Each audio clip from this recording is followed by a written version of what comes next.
बंगाल के हर मदरसे की खुलेगी पोल, शुभेंदु हर मदरसे का करेंगे हिसाब किताब। बंगाल के मदरसे अब रडार पर, शिक्षा से लेकर फंडिंग तक की जांच, अब देश विरोधियों की खैर नहीं। संविधान को हाथ में लेते हुए मैं शपथ ले लिया,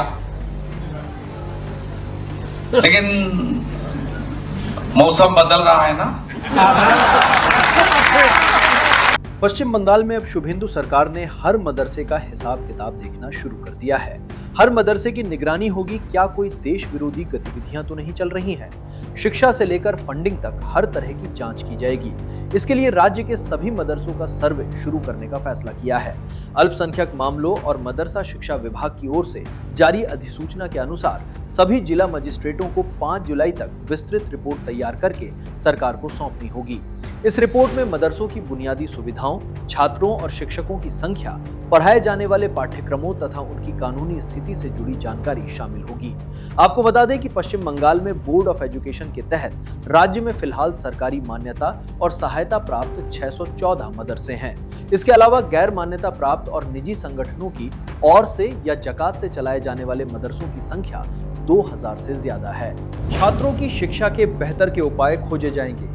बीजेपी की शुभेंद्र सरकार ने फैसला किया है कि रिकॉर्ड और नियमों की जांच होने से बच्चों को सही शिक्षा दी जा सकेगी।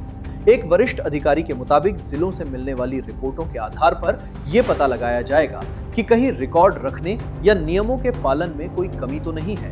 यदि किसी प्रकार की कोई समस्या सामने आती है तो सरकार कठोर कदम उठाएगी।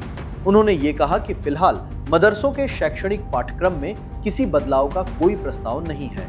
सरकार की तरफ से साफ किया गया है कि इस सर्वे का उद्देश्य किसी प्रकार का विवाद खड़ा करना नहीं है, बल्कि प्रशासनिक व्यवस्था को बेहतर बनाना है। सरकार मदरसों की वास्तविक स्थिति जानना चाहती है ताकि भविष्य में शिक्षा, छात्र कल्याण और रखरखाव से जुड़े बेहतर फैसले लिए जा सकें। वहीं कई मुस्लिम संगठन इस फैसले का विरोध कर रहे हैं। उनका कहना है कि सरकार जानबूझकर परेशान कर रही है।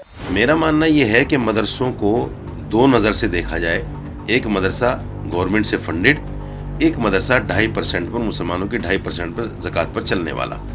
जो मुसलमानों की 2.5% ज़कात पर चलने वाले मदरसे हैं, उनके अंदर सरकार कोई हस्तक्षेप नहीं कर सकती।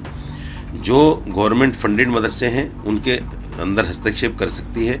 उनके टीचर बदल सकती है, उनका सिलेबस बदल सकती है, इंफ्रास्ट्रक्चर बदल सकती है, ये जो चाहे कर सकती है। लेकिन जो मदरसे हैं, वो मदरसे जो हम कहते हैं जिनको कि हमारे अपने मदरसे हैं, हमारे 2.5% की ज़कात पे चलते हैं, उनको छेड़ने का सरकार को कोई अधिकार नहीं है और सरकार उन मदरसों से दूर रहे तो अच्छा है। उससे बीजेपी की सरकार सत्ता में आई है ना, उनको सिर्फ एक ही काम, मुसलमानों से हर चीज़ से ना, मस्जिद, मदरसे, खानकाह, पर्दा, बुरखा, हिजाब, सबसे नफरत, खाने पीने से।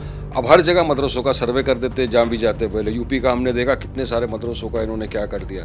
अब बंगाल के अंदर ये सर्वे करा रहे।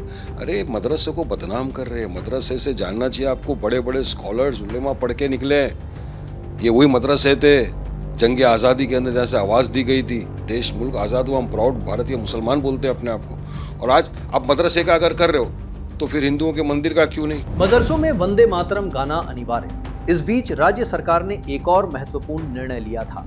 सरकार ने मदरसों सहित सभी शिक्षण संस्थानों में सुबह की प्रार्थना के दौरान वंदे मातरम गाना अनिवार्य कर दिया है। सरकार का मानना है कि इससे छात्रों में देशभक्ति और राष्ट्रीय एकता की भावना मजबूत होगा। इस संबंध में मदरसा शिक्षा निदेशालय की तरफ से 19 मई 2026 को आदेश जारी किया गया था। आदेश में कहा गया था कि पहले जारी सभी निर्देशों को निरस्त करते हुए अब कक्षाएं शुरू होने से पहले होने वाली प्रार्थना में वंदे मातरम गाना जरूरी होगा।